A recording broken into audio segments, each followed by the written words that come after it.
Now, of course, joining us to look at today's topic, we have with us Ifreke Inyang. He is the sports editor at Daily Post Nigeria. He joins us right here in the studio in Lagos. It's a pleasure to have you on the program today. Thank you for having me here, Victor. Of course, you're welcome. So, I mean, it's just been a lot of back and forth, so to speak.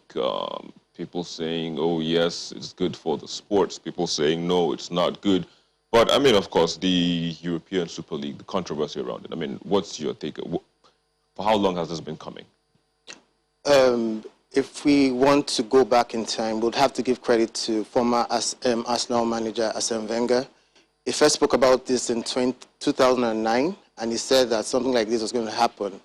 And in 2020, in October, just last year, in the middle of the pandemic, he also said that it needed the approval of the big English teams.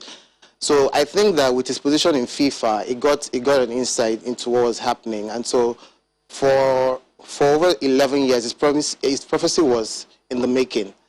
And so what we saw yesterday was a combination of a lot of things that have been happening in the background. And with the statement they put forward last night, you could see that a lot of groundwork has been done. You know, and they've already secured funding from JP Morgan. So it's not something they just woke up to and decided on. And I think that it had been a silent battle between the top clubs and UEFA for a long time, and UEFA couldn't give them what they wanted. You know, which is what Wenger said, that except they give the big clubs what they want, they are going to pull out and do what they have. What do the big clubs want? They want more money, honestly. I mean, for the last year, football has run without fans and without a lot of income. So if this is an opportunity to make extra money, you know, playing among the between the big clubs, then why not? They take it.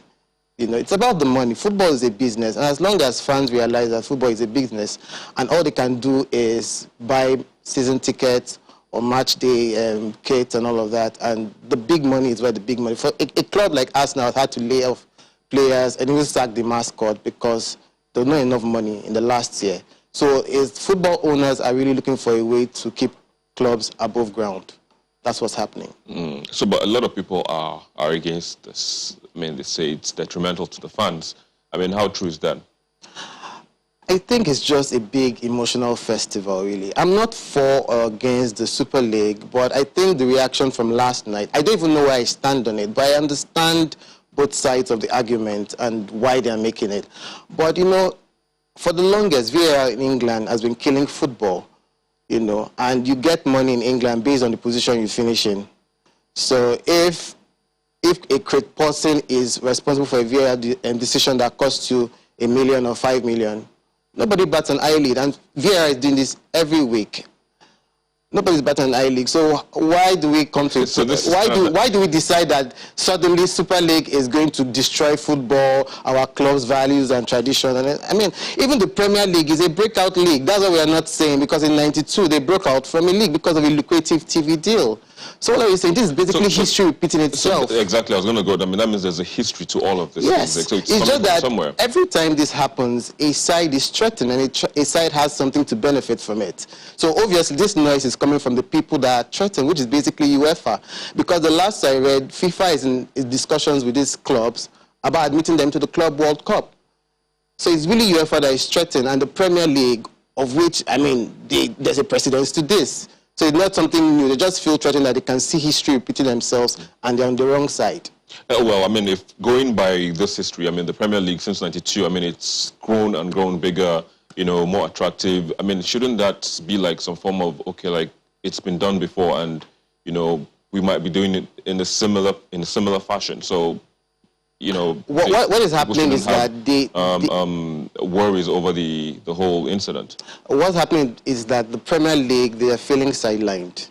Premier League? Yes. How many teams from the Premier League would play? 6 teams, the top 6 teams. So if you have a Premier League without Manchester United, Manchester City, Liverpool, Tottenham, Arsenal, and Chelsea, what are fans coming there for? To come and watch West Ham, Aston Villa, and Brighton? No way. Yes. You know, so I think there's a bit of part also, and I don't know, anything could happen. It could end either of 2 ways.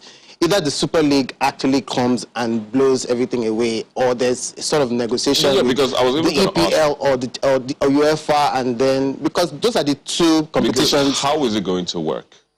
basically the Super League is here to replace the UEFA Champions League and Europa League, because these games are going to be played in midweek. So what these big teams are saying, that we want to play different competition in midweek and then come back to our domestic Local football. leagues, yeah. So which means that they'll still be involved in Premier League, La Liga, Serie A, Bundesliga, wherever they play.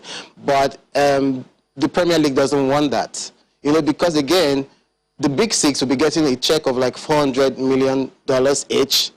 For playing in the Super League. Exactly, just for accepting to be part of it. So every other money that comes from TV rights and from sponsors have not been factored in yet. And it doesn't even, the Premier League has no say in that. So yes, and the Premier League doesn't want any of that. Why though? Doesn't that boost the league? I mean, if you look at it in another perspective? It doesn't really, because these clubs will have such a huge financial advantage in the market, and they'll be preying on. So are they okay? So let me just bring. Are they thinking that, or do they feel that it's going to the financial fair play? Do you think, or do they think this will threaten it? I don't think, in my honest opinion, I do not think financial fair play has ever existed. Because teams like Manchester City, like PSG, Chelsea. They've been in market.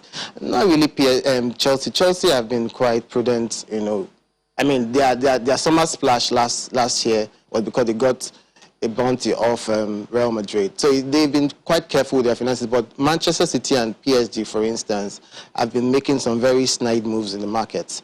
And they've gone unpunished. Either they gave them a 30,000 euros, or so they said reduce your player. So I'm saying that when we talk about football traditions that are eroding our club culture, what are we talking about? Because every other year, there are decisions in football, they are killing the game, but everybody's just willing to accept it. So all of a sudden, because we are not part of the Super League and we are outsiders, we are now condemning it. But I read even Mesut Ozil was reacting to it and said, oh, young players, when they are growing up, when they are coming through, they dream of playing in the Champions League or the Europa League.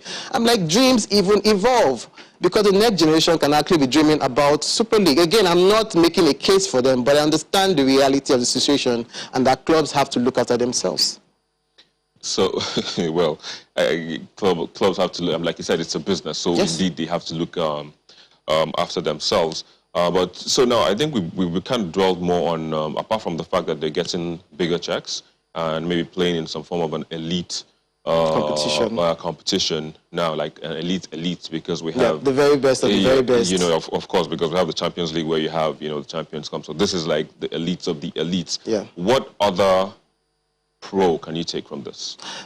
There's really nothing than just that. The money. It's not a big deal. It's nothing that you've never seen before in football. It's just that there's a new opportunity and several clubs have jumped on the bandwagon. There's really nothing to it. And so, I mean, if you're threatening them and say you're going to kick them out of the Premier League, going to kick them out of the World Cup, I don't even understand, because even UEFA are creating pointless competitions like the Nations League and the European Conference Leagues, and they are creating it just to get more money for themselves. Even the Champions League this morning was expanded to 36 teams and over 100 games. So you can imagine the TV rights they are getting. So now the Premier League top six want to get something for themselves. It's suddenly a problem. So yeah, there's really nothing. Everybody's just looking out for themselves. It's a big money festival. Yeah, I mean the expansion isn't it to make it or make the competition or make it bigger, like more inclusive. Yes, it is. But at the end of the day, UEFA is getting more money because there'll be over 100 games, and so wasn't there a similar change in 2016? No, the Champions League has always been 8 groups of 4 teams, and then second round, quarterfinals, semi-finals. Yeah. So now it's going to be like a long stretch of games, with more teams, And so I think, I assume that the money they have might even now be spread thin across the whole teams, Which is better for everybody. No, so the top teams, like Arsene Wenger said in 2009, that the top teams want more money. So here you go, even expanding the competition to 36 teams and then spreading the money thinner, to other teams. So it's not, they're not even getting more money. So like I said, these are conversations I'm looking at the smaller teams. Yeah, these are conversations that happen for the smaller teams. Yes, but not for the big teams. So the big teams now, these are conversations they've had with UEFA over the years, behind the scenes, and they didn't get the deal they wanted. So now JP Morgan comes and drops all that money, and they're like, we're going here. Well, let's. We have to wait and see how all of this is going to play out. When is it starting, the Super League? I don't know. There is a report that says August. They want to start August. There's a report that says maybe 2022 or 2023. You know. Well, we have to wait and see how it will play out when it eventually starts. But of course, I have to say thank you for joining us. Thank you for having me. And sharing your thoughts on this. Thank you very much. Very contentious issue of Ifeke Inyang, sports editor at Daily Post Nigeria. We'll take a break and we'll be back with a different topic entirely. Please stay with us.